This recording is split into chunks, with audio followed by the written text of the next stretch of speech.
Shalom, shalom, peuple de Dieu, enfants du royaume, héritiers de la cité céleste, vous que Dieu a choisi, vous que Dieu a mandaté sur la terre des hommes, sur la terre des vivants, pour un travail spécifique. Vous qui êtes les âmes que Dieu a choisies pour travailler dans cette dernière génération, dans les temps dits de la fin.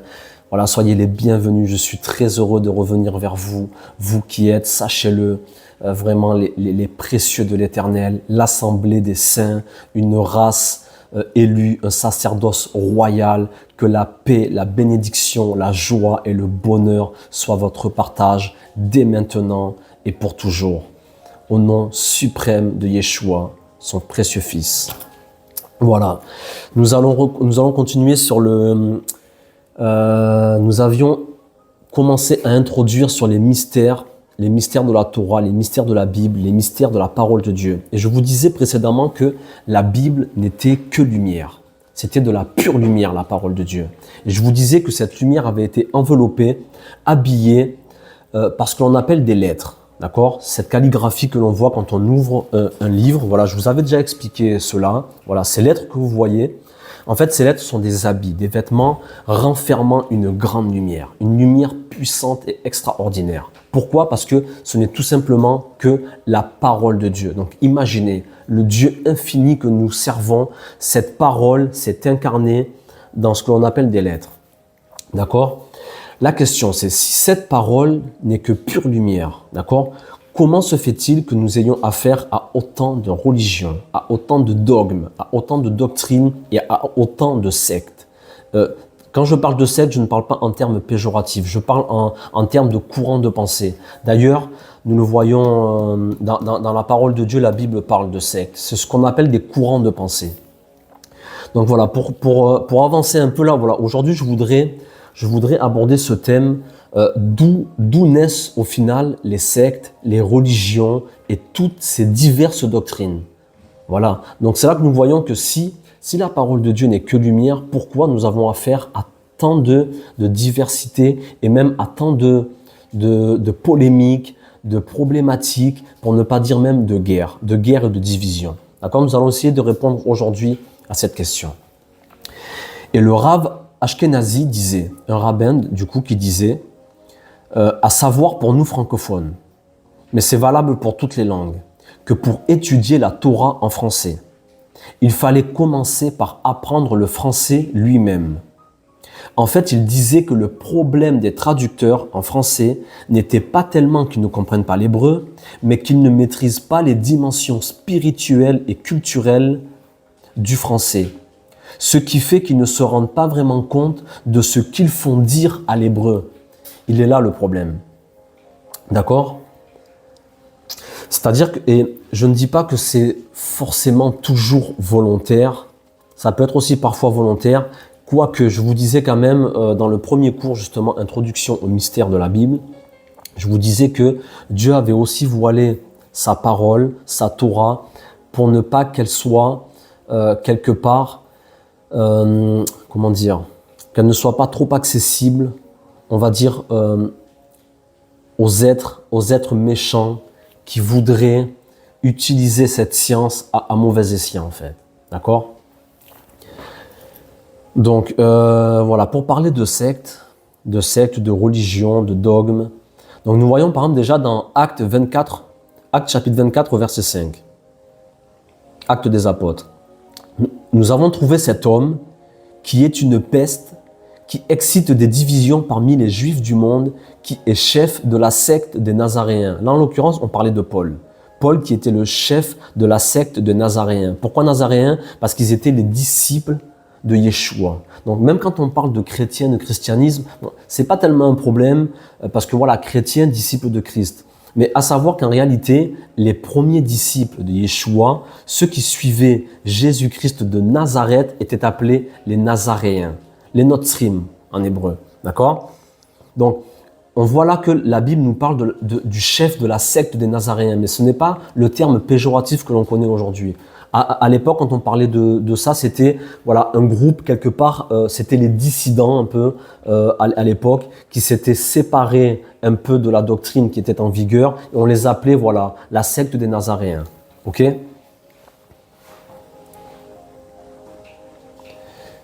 Donc la question que je vais vous poser, que je vais nous poser, car il faut savoir que c'est un sujet que j'ai très longtemps travaillé, il y a quelques années de cela, parce que c'est une question que vous devez obligatoirement vous poser.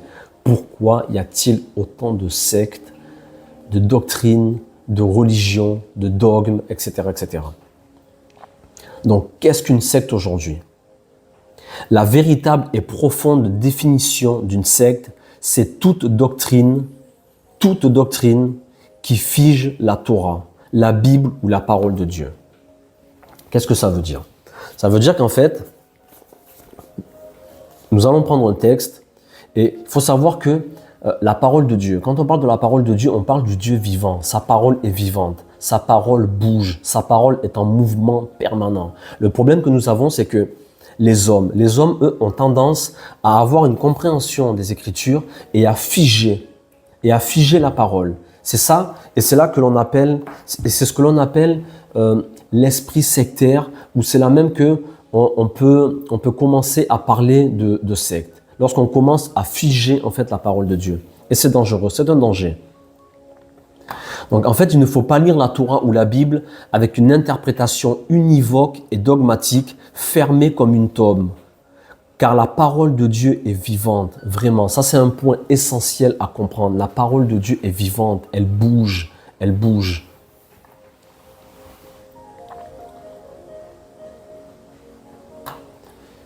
Et pour comprendre, le point essentiel que nous allons aborder aujourd'hui, c'est qu'en fait, pour comprendre où nous en sommes arrivés aujourd'hui, toutes les problématiques que nous avons aujourd'hui, c'est qu'il ne faut pas oublier que l'histoire, l'Église a une histoire vieille de 2000 ans. Et le problème que nous avons, et là je m'adresse à vous chrétiens, car je pense que vous êtes pour beaucoup des milieux chrétiens, évangéliques, peut-être catholiques, je ne sais pas, protestants, mais en tout cas, pour beaucoup d'entre vous, vous ne connaissez pas en fait votre propre histoire. Et c'est le problème que nous avons aujourd'hui.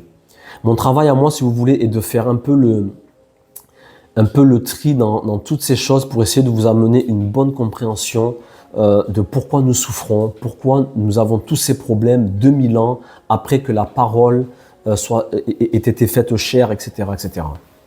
2000 ans après que la lumière soit venue dans le monde et toutes ces choses.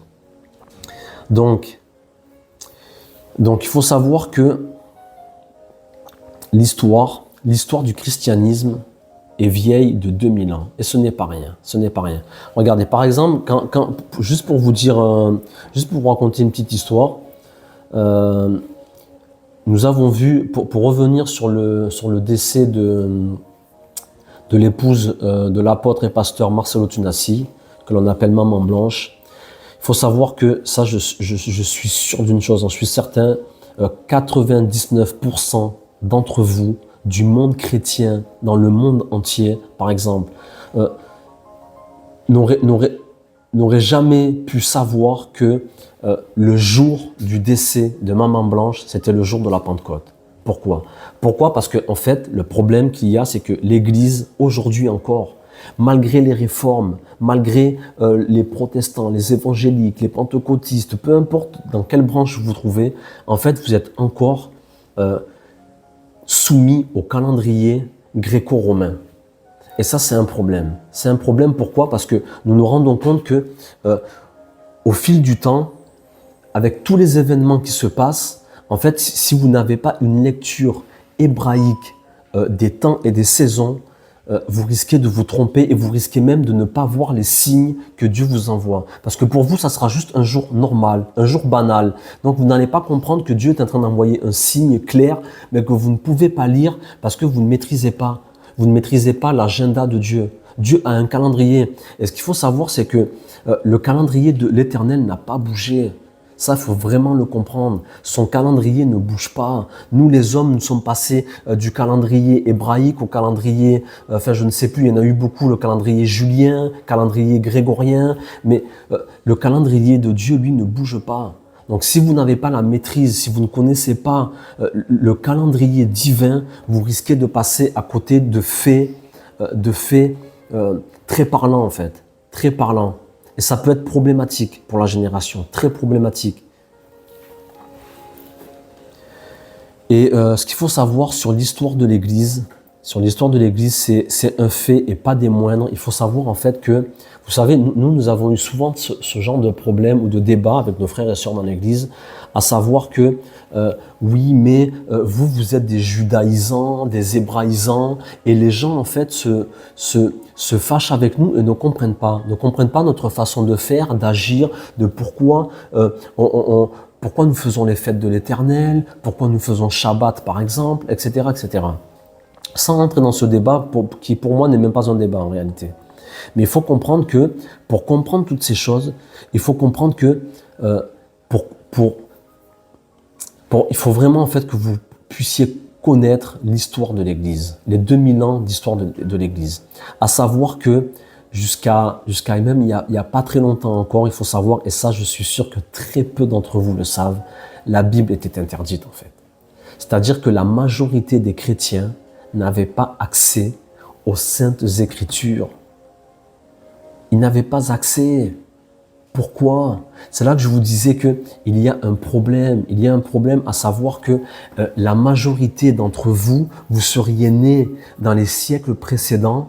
Il faut vraiment le comprendre. L'Église, le clergé, la papauté interdisait à ses fidèles d'étudier la Bible, la parole de Dieu. Est-ce que vous imaginez de quoi on parle?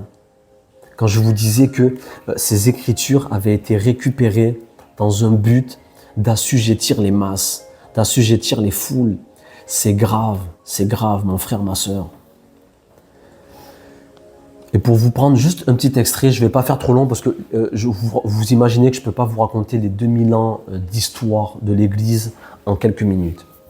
Mais pour faire simple, le pape Grégoire, par exemple, le pape Grégoire IX, donc là nous sommes en 1227 à 1241, retira complètement la Bible aux fidèles et en interdit la lecture au concile de Toulouse en 1229 de notre ère. C'est lui qui éleva la terrible Inquisition, ces tribunaux ecclésiastiques sanguinaires qui pratiquaient la torture au rang d'institution officielle de l'Église, sous la menace des peines de l'enfer, par la torture et l'épée, ont persécuté ceux qui possédaient une Bible dans leur langue maternelle ou des extraits de celle-ci. Je cite, « Nous interdisons également qu'on autorise les laïcs à posséder les livres de l'Ancien et du Nouveau Testament. Nous leur défendons avec la plus grande vigueur de posséder les livres précités dans la langue populaire. Les habitations, les chaumières, les plus misérables et même les refuges les mieux cachés de ceux chez qui l'on trouvera de tels écrits doivent être totalement détruits. Ces gens doivent être poursuivis jusque dans les bois et les cavernes, et quiconque les abrite doit s'attendre à être sévèrement châtié. Les seuls textes qu'on avait encore le droit de lire étaient les psaumes, et ceux uniquement en latin. En effet, le peuple ne comprenait pas cette langue, pas plus que la plupart des prêtres. » Est-ce que vous imaginez, mes frères et sœurs, de quoi on parle? On parle de la parole de Dieu. On parle de cette lumière qui a été enveloppée dans des récipients que l'on appelle des lettres. À savoir que l'Église, durant des siècles, des millénaires même, interdisait à leurs fidèles de lire la Bible. Et les quelques textes qu'on leur permettait de lire, ils ne pouvaient les lire qu'en latin. Mon frère, ma sœur, la question c'est pourquoi? Pourquoi? Pourquoi? Et c'est là que vous allez comprendre ce qui s'est passé au fil du temps. Au fil du temps, même après la réforme sous Luther, etc., etc., ce qui s'est passé. Et pourquoi aujourd'hui nous avons affaire à un tel chaos et à un tel désordre.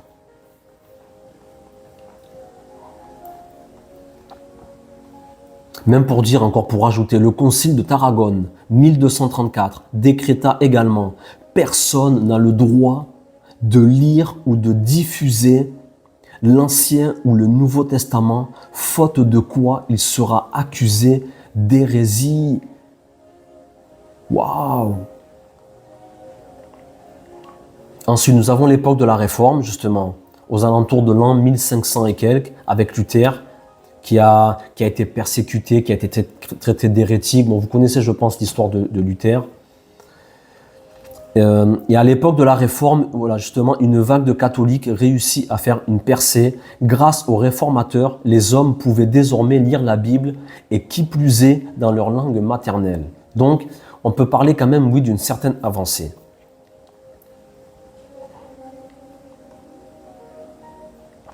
Pour finir, dans l'une de ces bulles, le pape Grégoire XVI, donc là nous sommes quelques siècles bien après, le pape Grégoire XVI, 1831-1846, invita le clergé à arracher la Bible des mains des fidèles.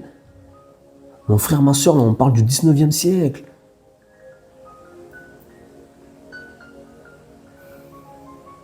Et ce n'est que depuis le règne de Léon XIII, 1878 à 1903, donc 20e siècle, qu'on parle enfin dans l'Église catholique de recherche biblique et de société biblique. Donc en fait, je dis ça pour faire quoi? Je ne dis pas ça, mon frère, ma soeur, pour accuser qui que ce soit, pour accuser l'Église, mais beaucoup de nos problèmes aujourd'hui, beaucoup même de nos paradigmes et de nos faux débats encore dans l'Église sont dus à cet héritage que nous avons des pères de l'Église. Il faut vraiment le comprendre, c'est très très important. Et il faut savoir que pour beaucoup aujourd'hui même qui pensent avoir quelque part résolu ce problème, ce sont ceux que l'on appelle les réformateurs. Donc pour beaucoup aujourd'hui même les milieux évangéliques. D'accord ? Il faut savoir que sous la réforme, justement, il y a, on va dire, deux credos qui ont pris le pas sur tous les dogmes qu'il y avait. Et c'est ce que l'on appelle justement, du coup, sous la réforme protestante du XVIe siècle, qui amènera de nouvelles fondations au dogme chrétien. Un, sola gratia, la grâce seule sans les œuvres, et sola scriptura, l'écriture seule, sans l'interprétation de l'Église. D'accord ? Donc, ce que l'on appelle sola scriptura, l'écriture seule, c'est généralement ce que vous allez souvent entendre aujourd'hui dans les milieux dits protestants, évangéliques, que ce soit baptistes, pentecôtistes ou autres, peu importe. Bien souvent, vous entendrez dans les prédications l'écriture seule, juste l'écriture, d'accord ? Mais le problème que nous avons, donc là on pourrait dire que ce fut une belle avancée. Nous sommes passés de l'interdiction à la Bible, à la réforme protestante, et de la réforme protestante à sola scriptura, l'écriture seule. À savoir que du coup, en fait, les chrétiens ont tellement été privés de la Bible et de sa compréhension, de son interprétation, que on en est arrivé à un point à dire, voilà, sola scriptura, l'écriture seule, rien d'autre, d'accord ? Mais le problème, c'est que quand on dit l'écriture seule, d'accord, mais en fait, nous sommes passés d'un texte extrêmement codé et fermé, avec tout un héritage culturel, hébraïque, juif, avec des coutumes, avec des lois, avec une compréhension, et nous sommes passés à une traduction, soit en latin, en grec, ou dans toutes les langues aujourd'hui. Mais c'est un problème. C'est un problème, mon frère, ma soeur, parce qu'aujourd'hui, regarde, même là, voilà, pour prendre le Nouveau Testament, la Nouvelle Alliance, en fait, on passe d'une langue à une autre, ce que l'on appelle une traduction. Mais il faut savoir que ce livre étant quand même un livre, en fait, ce que l'on appelle les oracles qui ont été donnés à un peuple, en l'occurrence le peuple hébreu. D'accord ? Nous l'avons vu sur la montagne du Sinaï, Moïse a été chercher les tables de la loi, etc., etc. D'accord ? Mais il faut savoir que, ne maîtrisant pas la culture hébraïque, à savoir que sous la réforme protestante, nous sommes à 1500 après le schisme qu'il y a eu entre les Juifs et les chrétiens, entre la synagogue et l'église. Nous sommes à plus 1500 après le schisme. Donc imaginez, même quand on va dire aujourd'hui sola scriptura, seule l'écriture, nous sommes basés sur les écritures, les textes, la parole de Dieu. C'est beau, mais c'est beau en apparence. C'est beau, voilà, c'est beau à dire, ça passe bien, ça fait le gars très sérieux, le pasteur très sérieux, fidèle, la parole seulement, d'accord. Mais nous avons un problème. De quelle parole parlons-nous? De quelle parole on parle? C'est ça le problème que nous avons.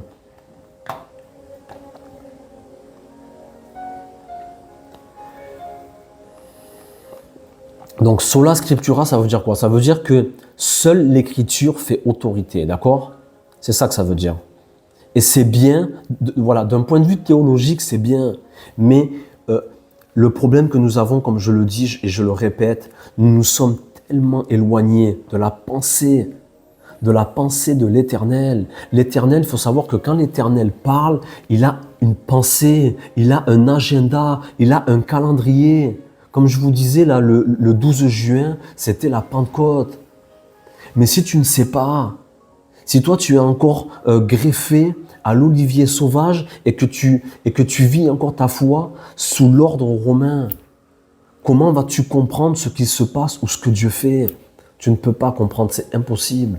C'est impossible. C'est pourquoi, mes frères et sœurs, je vous invite vraiment à ne pas vous braquer, mais à essayer de comprendre. Cherchons ensemble et essayons de comprendre ce qui se passe.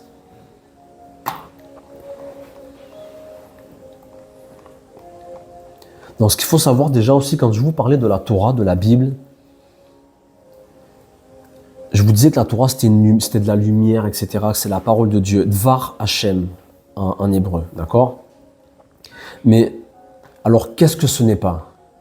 Qu'est-ce que ce n'est pas? Ça, c'est aussi une bonne question. Qu'est-ce que ce n'est pas? Il faut savoir que la Torah, ce n'est pas une sagesse, ce n'est pas une science, ce n'est pas une morale, ce n'est pas de l'histoire, et surtout, ce n'est pas des lois. Il faut vraiment le comprendre. Ce n'est pas des lois, ce n'est pas de l'histoire, ce n'est pas une science, ce n'est pas une sagesse.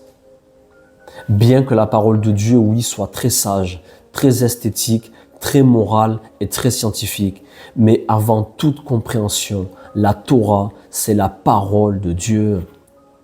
Et l'erreur des Grecs, c'est d'avoir considéré la Torah comme une sagesse. Mais la sagesse n'est pas une parole.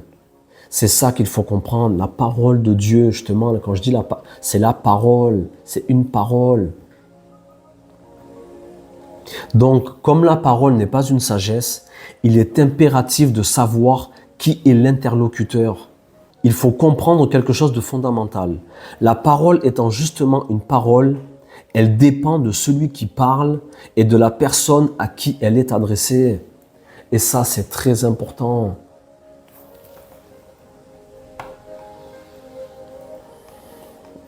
D'ailleurs, les sages ont posé une question que je vais citer. Les sages ont posé une question, les sages d'Israël.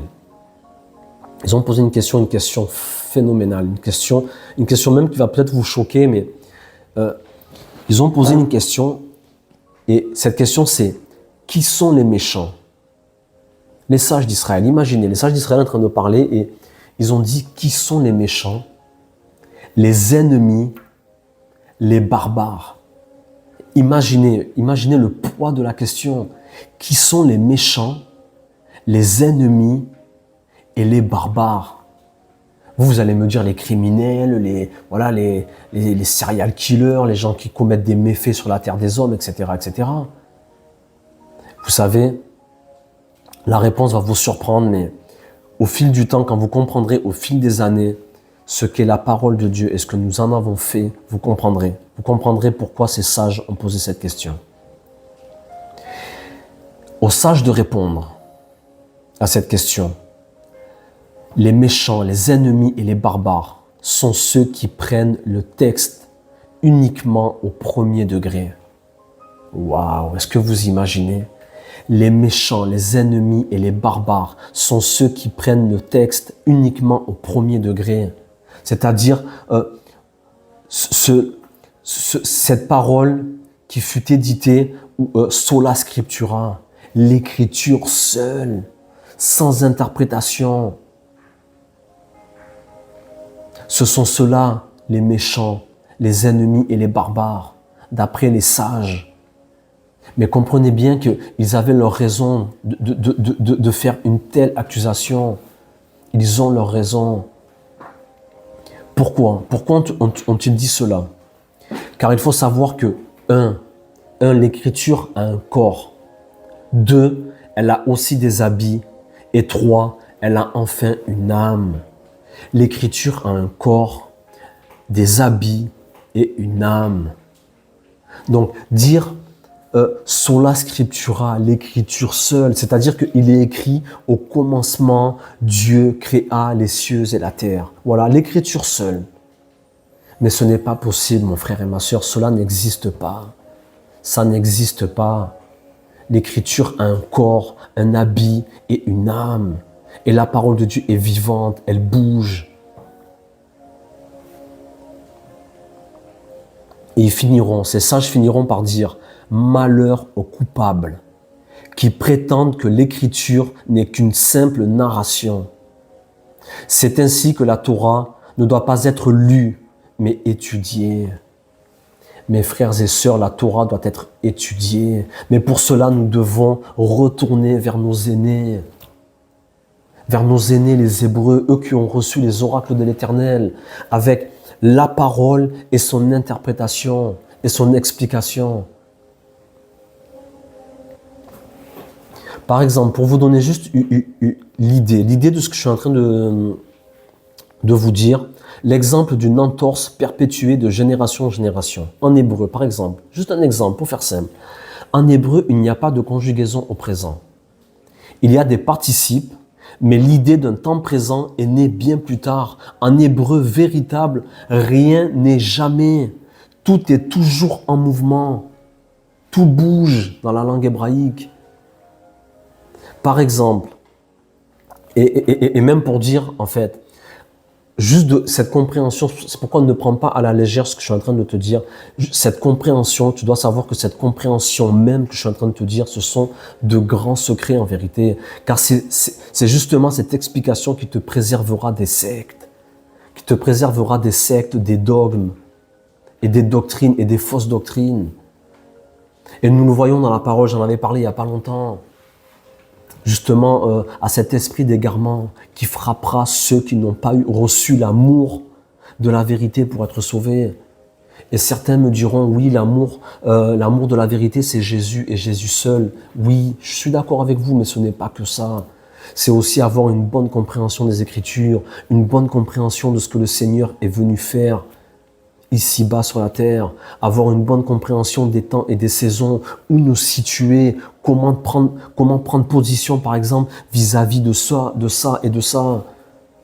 Mais si tu n'es pas éclairé quant aux Écritures, comment tu fais? Là, nous allons rentrer un peu, je vais essayer de faire bref parce que je sais que c'est un peu lourd, c'est un peu compliqué, mais juste pour vous prendre quelques exemples, on ira en profondeur dans les temps à venir.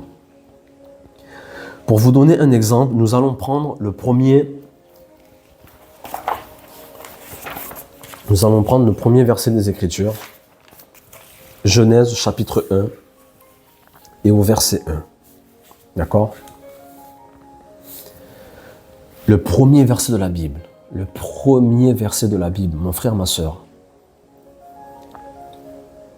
Bereshit, en hébreu, au commencement en français. Voilà.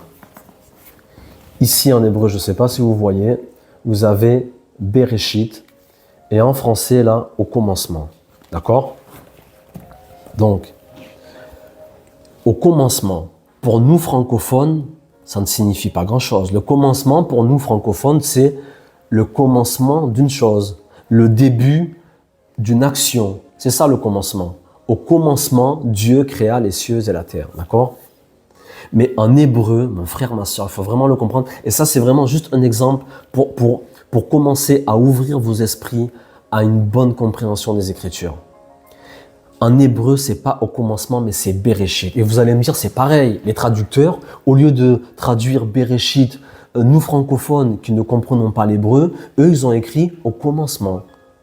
Et vous allez me dire, c'est la même chose. quel est le problème? Bereshit ou au commencement, au final, ça change quoi? Ça change tout. Mes frères et sœurs, ça change tout. Ça change absolument tout. Il faut savoir que Bereshit, nos sages disent qu'il y a dans Bereshit, dans ce mot donc qui comporte 6 lettres, le Bet, le Resh, Aleph, Shin, Yud, Tav. Ok? Nous avons 6 lettres dans Bereshit. Et les sages disent que tous les secrets du monde, que justement dans Bereshit, il y a tous les secrets du monde et qu'il ne suffirait pas d'une vie pour comprendre ce mot. Mon frère, ma sœur, les sages, les savants, eux qui ont reçu la tradition depuis Moïse, depuis les pères, depuis même Adam, depuis le premier homme, Adam, ils ont reçu toute une tradition. Est-ce que vous imaginez ce que nous disent les sages? Il ne suffirait pas d'une vie pour comprendre ce seul mot. Et nous, on lit la Bible au commencement et tout va bien. Et on pense qu'au commencement, nous avons traduit le mot Bereshit. Mon frère, ma sœur, c'est faux. Faux et archi faux.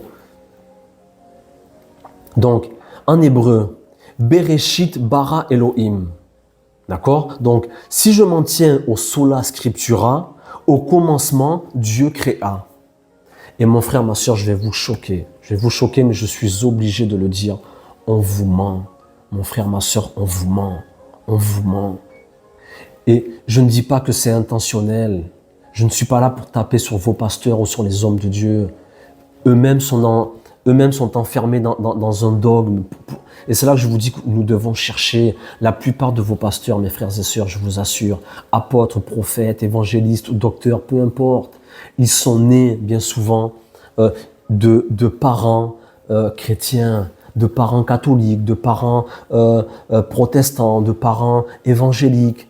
Donc ces gens-là, ils ont grandi avec la foi de leurs parents, ils ont fait l'école biblique, ils ont reçu l'appel pastoral ou autre, et à savoir même que bien souvent, c'est même pas vraiment un appel. Souvent, ce sont des personnes enfin bon, je veux pas rentrer dans ce débat, mais à savoir que, mon frère, ma sœur, que ce soit volontaire ou involontaire, mes frères et sœurs, on vous ment. On vous ment. Sola scriptura, donc on va vous dire au commencement, Dieu créa. Et n'enlevez pas une parole, n'enlevez rien et n'ajoutez rien à la parole de Dieu, car la parole de Dieu fait autorité. Donc on vous dit au commencement, Dieu créa les cieux et la terre. Et même là dans la traduction, vous voyez, c'est écrit le ciel et la terre. Déjà, c'est même pas le ciel, c'est les cieux. Shamaïm, c'est un pluriel. C'est les cieux et la terre. D'accord?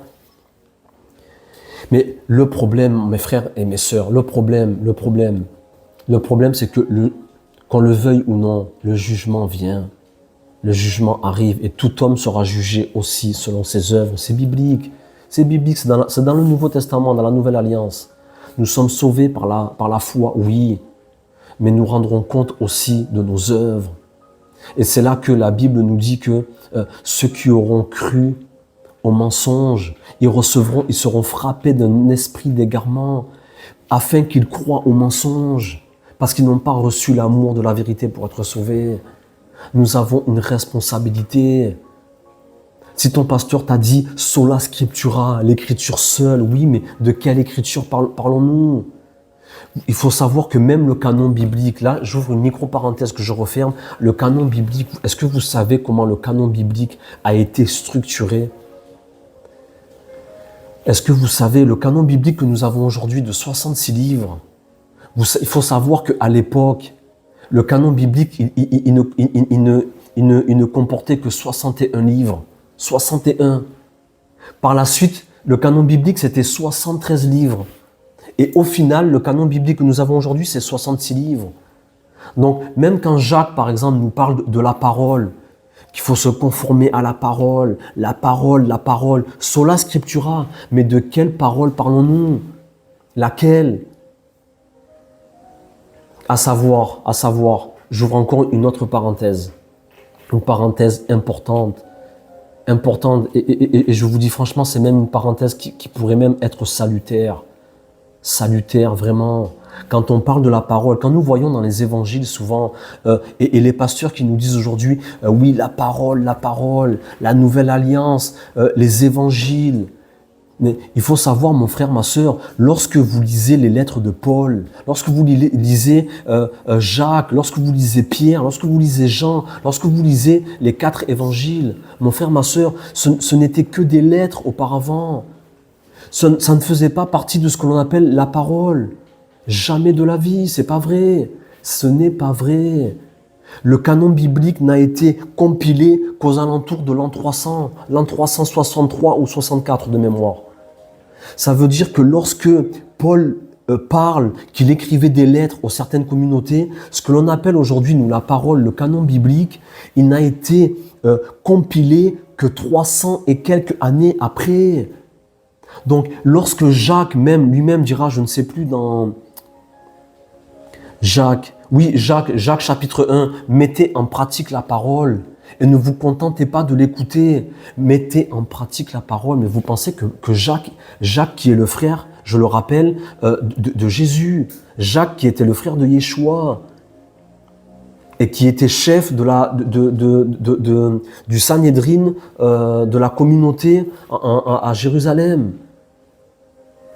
Et ce même Jacques nous dit, mettez en pratique la parole. Et tous vos pasteurs, mes frères et sœurs, ils vous disent, mettez en pratique la parole. C'est le Nouveau Testament. C'est faux. C'est faux, mes frères et sœurs. Le Nouveau Testament n'existait pas. Ce que l'on appelle aujourd'hui la Nouvelle Alliance, la Brit Hadasha, n'existait pas.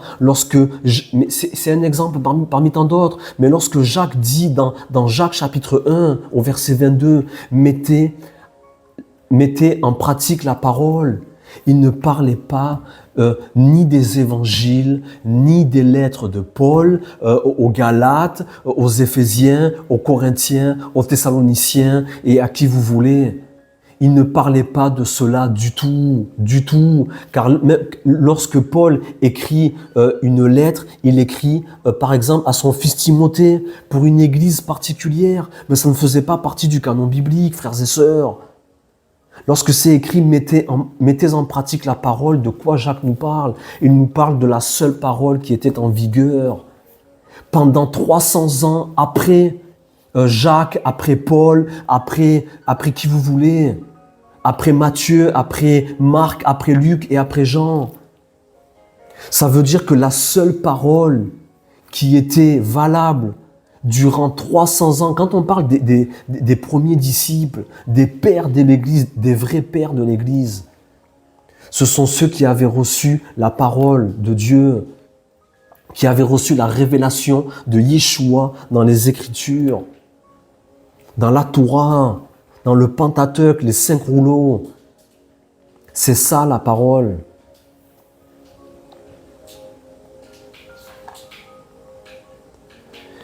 Et regardez juste, encore une troisième parenthèse que j'ouvre, mais une parenthèse essentielle. Lorsque l'on vous dit sola scriptura, seules les Écritures, permettez-moi de vous dire, frères et sœurs, si vous respectiez le sola scriptura, seules les Écritures, la parole seule, n'ajoutez rien, ne retranchez rien à la parole de Dieu. La parole de Dieu seule fait autorité, frères et sœurs. Je l'ai entendu combien de fois ça?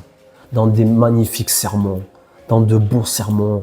La parole, frères et sœurs. Sola scriptura. C'est pourquoi je vous dis, on vous ment, frères et sœurs. Et vous aimez prendre part au mensonge. Sola scriptura, mes frères et sœurs. Pourquoi fêtez-vous encore aujourd'hui les fêtes païennes? Les fêtes païennes, la Noël, la Saint-Valentin, la Saint-Sylvestre. Pourquoi? Trouvez-moi un seul verset. Et là, c'est pour aller dans votre sens, frères et sœurs. Ce n'est pas pour vous critiquer ou pour vous blâmer. C'est pour aller dans votre sens à vous. Sola scriptura. La parole seulement. Trouvez-moi un seul verset de toutes ces fêtes païennes. Donc vos pasteurs, nos pasteurs que je chéris et pour qui je prie, ne croyez pas que ce soit pour dire que je me suis détaché de l'Église et que je ne vous aime pas, jamais de la vie. Si Dieu me donne même la permission de vous en parler, c'est parce que je vous en parle avec amour, vraiment, vraiment. Mais sola scriptura, mes frères et sœurs, Dans ces cas-là, pourquoi ne faites-vous pas les fêtes que Paul faisait? On nous dit toujours Paul, Galates, etc., etc. Mais on voit Paul, même Paul, lorsqu'il était en dehors de la terre d'Israël, il se languissait de retourner à Jérusalem pour aller faire la Pentecôte, la Shavuot. Et tous les disciples, tous les talmidim de Jésus, avant le concile de Nicée, mes frères et sœurs, avant le concile de Nicée, sous Constantin, avant que le calendrier n'ait été changé, il faut savoir aussi qu'aux premières heures de l'Église, il y avait un tel antisémitisme que l'Église s'est totalement séparée des Juifs et d'Israël. Ils ont changé le calendrier. Ils ont dit non, nous ne fêterons pas, par exemple, la Pâque le même jour que les Juifs. Mais mes frères et sœurs, c'est ça sola scriptura. Vous pensez qu'aujourd'hui, si Paul était là, il ferait vos fêtes? Jamais de la vie. Jamais de la vie. Donc, sola scriptura, mon frère, ma sœur, si tu es sous le credo de l'Église protestante, sola scriptura, alors détache-toi des fêtes païennes et reviens aux fêtes de l'Éternel. C'est simple, c'est simple. C'est ça sola scriptura. C'est ça les Écritures. Et c'est là que j'aimerais vous dire aussi, mes frères et sœurs, vous êtes encore et malheureusement sous un ordre romain.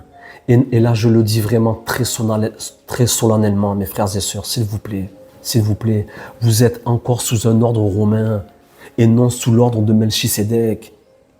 L'ordre de Melchisédek, c'est un ordre spécial, c'est un ordre spécifique.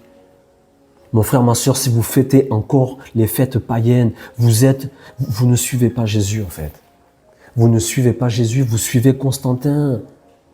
C'est Constantin qui a promulgué ces lois. Et moi, quand je fais, par exemple, et encore une fois, mes frères et sœurs, je ne suis pas sous la loi. Jamais de la vie. Pas du tout. Pas du tout. Mon salut, je l'ai acquis en l'œuvre salvatrice de Yeshua à la croix, par la foi en celui qui est mort et ressuscité le troisième jour. C'est ça ma foi, c'est ça mon credo. D'accord? Mes frères et sœurs, vous ne suivez pas Jésus, vous suivez Constantin. Le sola scriptura que vous me dites, ce n'est pas biblique, c'est pas vrai. Toutes ces fêtes ne sont pas bibliques.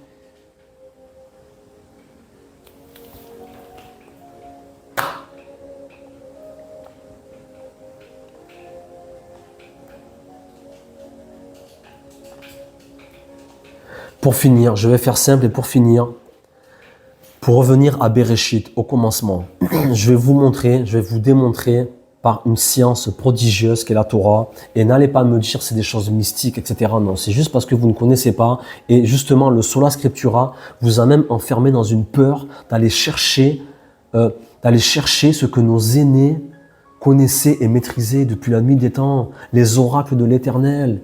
Même ça, vous avez peur. Quand je commence à vous parler d'hébreu, des lettres, que chaque lettre en hébreu a une valeur numérique, déjà vous avez peur. Ah, c'est quoi? C'est le mysticisme, c'est la magie, c'est la kabbale. Mais c'est juste, ce n'est que l'ignorance. C'est pourquoi vous avez peur. Donc pour faire simple, Bereshit, c'est 6 lettres. Le Bet, le Resh, le Aleph, le Shin, le Yud et le Tav. 6 lettres dans le mot Bereshit. Et vous allez voir que nous sommes loin de la traduction au commencement. Est-ce que au commencement c'est faux? Au commencement, mon frère, ma soeur, ce n'est pas faux. Mais Bereshit, c'est bien plus grand, bien plus profond que au commencement. Et nous allons entrer prochainement, c'est pourquoi soyez patients, je vais vous révéler des choses extraordinaires. Extraordinaires. Comment Yeshua, Jésus-Christ de Nazareth, il est partout. Partout dans la Torah.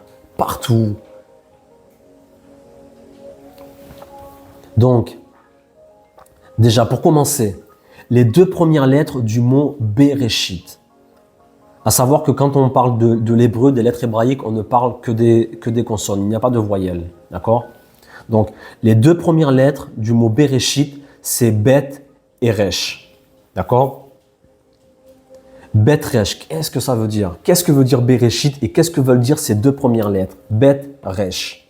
Il faut savoir que Bet, c'est aussi... Donc, Bet, c'est valeur numérique 2, mais Bet, c'est aussi Baït, qui signifie maison. La deuxième lettre, qui est la lettre Resh, c'est aussi en hébreu Rosh, donc la tête, qui signifie aussi maître. Donc, dans les deux premières lettres du mot Bereshit, nous pouvons avoir cette nouvelle lecture, Bet, maison, Resh, maître, ce qui signifie maître de maison. Donc déjà, vous voyez comme on est loin de au commencement. Rien que dans les deux premières lettres de la Torah, nous pouvons y lire ou y voir le maître de maison. Waouh! Ensuite, Bereshit peut aussi se lire, donc, Bet égale 2. C'est un peu compliqué, mais avec le temps, vous allez voir que tout va s'éclaircir. Tout va s'éclaircir. Justement, si la parole de Dieu et la lumière est une lumière pure, en étudiant, mes frères et sœurs, en étudiant l'hébreu, juste un peu, vous allez voir comment les choses vont devenir claires, comment votre vie va changer, comment vous allez avoir des éclaircissements quand vous lirez même les évangiles avec un nouveau regard, avec un regard extraordinaire sur les Écritures, sur ce que voulait dire Yeshua quand il parle de cette façon. Ah tiens, mais là, Paul, ce qu'il disait là, ça signifiait ceci et cela. Donc, Bereshit, la lettre Bet a pour valeur numérique le chiffre 2. Donc, Bet, nous l'avons vu, c'est maison, mais Bet, c'est aussi 2. Donc, Reshit, ensuite, donc, nous avons Bereshit au commencement, nous avons Bet Resh qui est maison et maître, donc maître de maison, et nous avons encore Bet égale 2 et Reshit, donc Bet Reshit, Reshit qui veut dire commencement. Donc, Bet Reshit, quand vous lisez le mot Bereshit, nous avons au commencement, mais nous pouvons encore le lire de commencement ou au deuxième commencement. Et là, ça nous ouvre l'esprit à toute autre chose. Mais Seigneur, pourquoi Bet Reshit? Pourquoi deux commencements ou au deuxième commencement? Mais qu'est-ce que ça veut dire? Ça veut dire qu'il y a eu un premier commencement? Vous comprenez de quoi on parle? On avance. D'autres façons de traduire ce mot sont possibles. Au cœur du mot se trouvent deux lettres. Donc nous avons Bet Resh, ok, les deux premières lettres. Ensuite nous avons Aleph Shin, les deux lettres qui sont au milieu. Et pour finir, nous avons le Yud et le Tav. D'accord? Donc au cœur du mot, au cœur des 6 lettres se trouvent deux lettres. Ces deux lettres sont le Aleph et le Shin. À savoir que Aleph Shin, donc c'est deux lettres. C'est la lettre A et la lettre S. D'accord? Mais Aleph Shin peut se lire Esh en hébreu. En hébreu, quand tu vois Aleph Shin, c'est Esh. Et Esh veut dire le feu. Mon frère, ma sœur, dans le mot Bereshit, il y a aussi le mot feu, Esh. On continue, on avance. Donc, quand nous retirons, si j'extrais les deux lettres Aleph, Shin du mot Bereshit, donc nous avions vu qu'il y avait 6 lettres dans le mot Bereshit. Je retire les deux lettres Aleph, Shin et il reste 4 lettres. Ces 4 lettres restantes, c'est Bet, Resh, Yud, Tav, qui font le mot Berit. Et vous savez ce que signifie le mot Berit, mes frères et sœurs? C'est le mot alliance. Alliance. Quand on dit là, le Nouveau Testament en hébreu, Brit Radasha, Brit, Berit, c'est l'alliance, la nouvelle alliance, ou l'alliance renouvelée en Jésus. D'accord? Donc, Berit, c'est l'alliance. Donc, dans le mot Bereshit, nous avons encore et le mot feu et le mot alliance. Mes frères et sœurs, qu'est-ce que cela veut dire? Ça veut dire que dans le mot Bereshit, il y a aussi l'alliance de feu. Dans le mot Bereshit, mon frère, ma sœur, il y a une alliance de feu. On ne rentrera pas dans toutes ces notions, c'est juste pour vous ouvrir l'esprit à une bonne compréhension des Écritures. Il y a bien plus dans les Écritures que ce que l'on vous dit depuis des millénaires. Et il faut savoir que pourquoi tout à l'heure je vous disais que l'Église a pendant des millénaires empêché les fidèles d'avoir accès à cette connaissance. Parce qu'il faut savoir qu'aujourd'hui encore, même vos pasteurs peut-être bien intentionnés, je ne veux pas leur jeter la pierre. Mais il faut savoir que cet héritage, il faut savoir que vos pasteurs, vos prophètes et vos apôtres, bien souvent, sont aussi issus de cet héritage. Ils sont aussi les fruits, ils sont les descendants de cet héritage. Donc, eux-mêmes, quand ils veulent bien faire, mais ils font mal au final. Ils font mal parce qu'il y a cet héritage qui perdure, où les fidèles, le peuple de Dieu, ne doit pas avoir accès à cette lumière. Pourquoi? Parce qu'on doit les maintenir, on doit les garder. On doit les garder esclaves d'un système de pensée. Mais nous aborderons ces choses au fil du temps, avec l'aide de Dieu. Donc, pour finir, nous pouvons lire Bereshit. Donc, voilà, Bereshit bara Elohim. Au commencement, Dieu créa les cieux et la terre. D'accord? Bereshit bara Elohim, au commencement, Dieu créa. Ça, c'est la traduction en français. Donc, nous pouvons le lire. Le maître de maison, par une alliance de feu, au deuxième commencement, créa Dieu. Et là, je vais vous choquer, mais Elohim, c'est un pluriel. Donc, moi, quand je traduis la Elohim, en réalité, c'est D-I-E-U-X. C'est ça la traduction littérale, Bereshit bara Elohim. On pourrait le traduire par le maître de maison, par une alliance de feu, au deuxième commencement, créa Dieu au pluriel. Jonathan, tu nous amènes où là? Qu'est-ce que tu essaies de nous dire? J'essaie de vous dire, mes frères et sœurs, que la Torah, ce n'est pas n'importe quoi. C'est juste extraordinaire.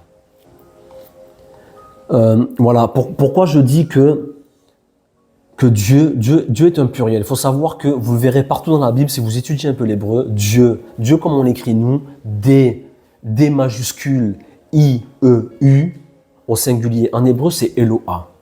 C'est Eloah, c'est très simple à comprendre. La Bereshit bara Elohim. Nous avons déjà pour commencer un pluriel. Et nous voyons que nous sommes loin du au commencement Dieu créa, car là nous pouvons... Mais sachez une chose, que ça c'est une lecture parmi de très multiples lectures. Le maître de maison, par une alliance de feu, au deuxième commencement, créa Dieu au pluriel. Mon frère, ma sœur, je vais arrêter là parce que je sais que c'est très lourd à digérer. En tout cas, je prie quand même que le Seigneur, d'où l'importance de la prière, je vous invite aussi à faire cette prière de votre côté, chez vous, afin de ne pas vous laisser perturber par quoi que ce soit. Vous savez, quand vous recevez un enseignement comme ça et que peut-être vous doutez, mais qu'est-ce que c'est que ces choses? Est-ce que peut-être il n'essaie pas de nous envoyer dans des chemins dans des chemins bizarres ou dans de mauvais chemins? Il y a une chose simple à faire qui nous garantit de tout chemin de traverse, c'est la prière. La prière. Éternel, mon Dieu, mon roi, je prie dans le nom suprême de Yeshua, celui en qui j'ai mis ma foi et ma confiance. Je te prie, Seigneur éternel, que tu me guides dans les sentiers de la vérité et de la justice. Au nom puissant de Yeshua. Seigneur, garde-moi de tout mauvais enseignement, de toute mauvaise doctrine. Ouvre mes yeux à la compréhension véritable de ta parole. Sola scriptura, mais l'écriture seule, mais la vraie écriture seule. C'est-à-dire que si mes pasteurs me disent encore aujourd'hui de faire quelque chose qui n'a pas de racines scripturaires, je n'y vais pas. Conduis-moi dans les sentiers de la justice et de la vérité, de la paix et de l'amour. Et tu peux finir par cette prière: je refuse au nom suprême de Yeshua tout enseignement contraire à la sainte doctrine ou à la saine doctrine. Voilà, frères et sœurs, merci.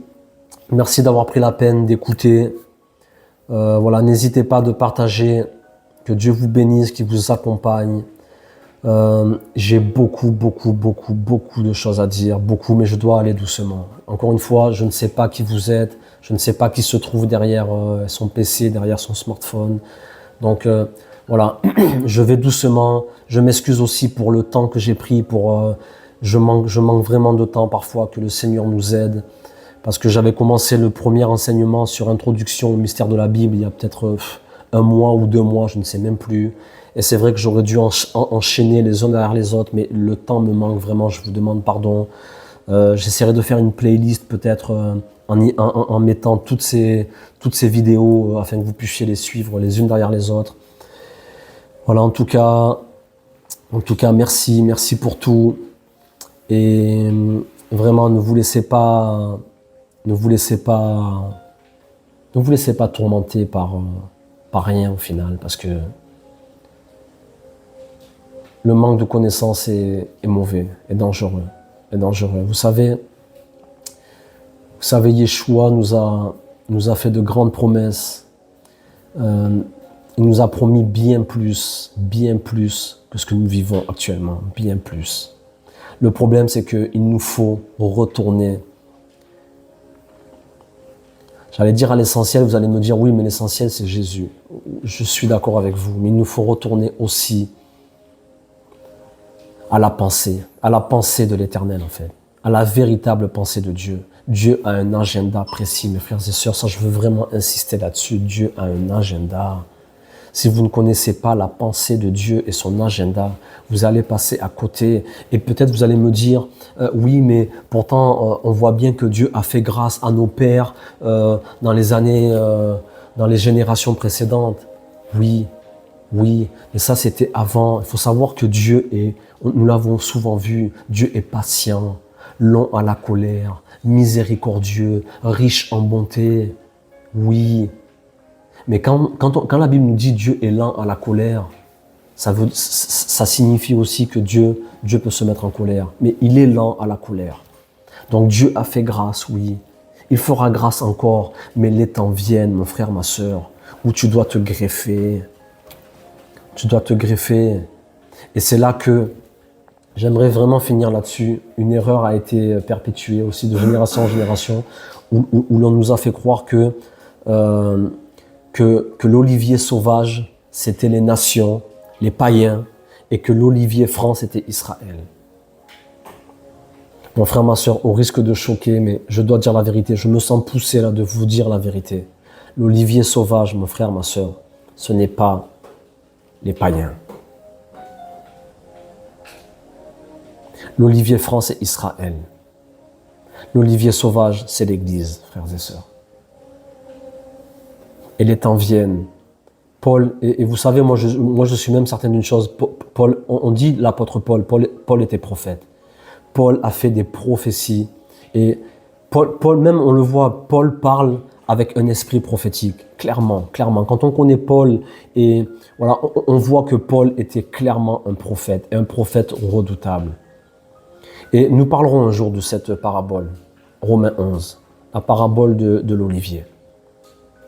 L'olivier sauvage et l'olivier franc. Et pourquoi il est essentiel que nous soyons greffés, afin que tout Israël soit sauvé. Tout Israël. Bien-aimés dans le Seigneur, shalom, que Dieu vous garde et à très bientôt. Merci pour tout.